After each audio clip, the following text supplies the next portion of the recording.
স্বৈরাচার সরকার থাকতে তো আর ভালো ছিল, মানুষ জিনিসের দাম কম ছিল, তেলের দাম মনে করেন বেশি, 220 টাকা তেল, চাইলের দাম কেজি ভর্তি 20 টাকা 25 টাকা বাড়তি কেজি ভর্তি। তাহলে কোন জিনিসটার দাম কমাইছে? তো 4-5টা গাড়ি দিয়া চলতেছে সমন্বয়কেরা, এরা বুঝবো কই থেকে গরিবের দুঃখটা? এরা রিক্সা ভাড়া দিতে পারে নাই, এখন মনে করেন এরা 4-5টা প্রাইভেট গাড়ি দিয়া চলতেছে। হ্যাঁ, কত বড় সুখ, কষ্ট তো হইলো জনগণের, লাভ হয়েছে সমন্বয়ক। দোলাইবার চক্করটা এটা কোটি কোটি টাকা দিয়া, জনগণের টাকা দিয়ে, বাপের টাকা দিয়া চক্কর করছে। এই দেখো বোল্ডেজার দিয়া দেন চক্করটা ভাঙ্গা ভালাইতেছে, এটা কার টাকা? আমগো টাকা, জনগণের টাকা, অগো টাকা। এই যে এটা ভাঙছে, কোটি কোটি টাকা খরচ করে করছে, এখন আমার বোল্ডেজার দিয়ে ভাঙতাছে, এটা কি অগো টাকা? এটা জনগণের টাকা। তাহলে লাভ হয়েছে কি? ওই সরকারে করছে, এই সরকার ভাঙতেছে, তাহলে তো এইভাবে হইলে তো দেশ, তাহলে তো পুরো চাঙ্গে। সাধারণ জনগণ চাইতেছে দেশে শান্তি, এটা তো শান্তি না। বোল্ডেজার লাগাইয়া বাড়ি ঘর ভাঙ্গি, এটা কি শান্তি? এটা তো শান্তি না। ওই সরকার যাইবো, হ্যাঁ করে দেবে, হ্যাঁ ভাঙবো, আর হ্যাঁ করবো, আবার হ্যাঁ ভাঙবো, তাইলে এটা শান্তি? এটা কি শান্তি হইলো? এটা তো শান্তি না। শান্তি মানে কি?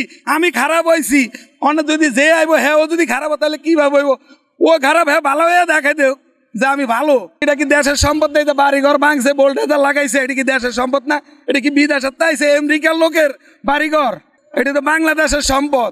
30 নম্বর বাড়িটা না ভাঙ্গা ছোট ছোট পোলাবেন নিশাবানি করতেছে, রাস্তা শুয়ে রয়েছে, অগরে নিয়ে ওই বাড়ির রাইকা সরকার অর্থায়ন দিয়ে অগরে মানুষ করতো নিঃস্বার্থে। ওই বাড়ি ঘর ভাঙ্গা লাভ হয়েছে কি? ওটা তো সরকার অর্থায়ন দিয়ে বললে ছোট ছোট পোলাবেনের নিয়ে নিশা করে রাস্তা করে রয়েছে, ওই যে এগুলা ধৈর্য নিয়ে মানুষ করতো। বাড়িঘর না ভাঙ্গা ওটা সরকারের আন্ডারে থাকতো, আল্লাহ রাস্তা দিত, তাহলে লাভ হয়েছে কি ভাঙ্গা? এটা তো দেশের ক্ষতি। আজকে হেরা ভাঙছে, আবার হেরা 50 বছর 20 বছর পর 5 বছর পর আইবো না, তাহলে হেরও আবার ভাঙবো, তাহলে লাভ হইলো কি? এটা তো কোনো দেশের শান্তি না, এটা তো আরো অশান্তি, প্রতিহিংসা। এগুলা সাধারণ জনগণ কি প্রতিহিংসা রাজনীতি চায়? প্রতিহিংসা রাজনীতি চায় না, সাধারণ জনগণ চায় শান্তি। শান্তি কিভাবে হবে? এটা তো কোনো শান্তি না, এটা হলো আরো অশান্তি। ছাত্ররা সুন্দর, কি সুন্দর ভাবে হেরা ওই যে ট্রাফিকের কাজ করে, মাসে ডেলি 20,000 টাকা করে হলে তাই ট্রাফিক সার্জনের কাজ হেরা করতেছে, তাহলে হেরে তো শান্তি সব দিকে।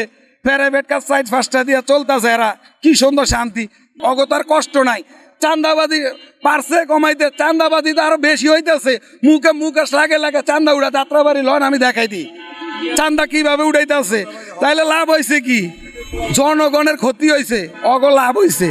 মনের ভিতরে কষ্ট, অটো রিক্সা চালাই, যে কষ্ট করি, জায়গা গাড়ি ধরতেছে, গাড়ি ধরে মনে করেন ডাম্পিং করে, 20-25 দিন পরে ব্যাটারি নিয়ে 20-25 দিন পরে ব্যাটারি দেয়, আবার দেয় না, ব্যাটারি বেচে খায়া ফেলা। তাইলে ড্রাইভারটা কি করে খাইবো, কিভাবে চলবো?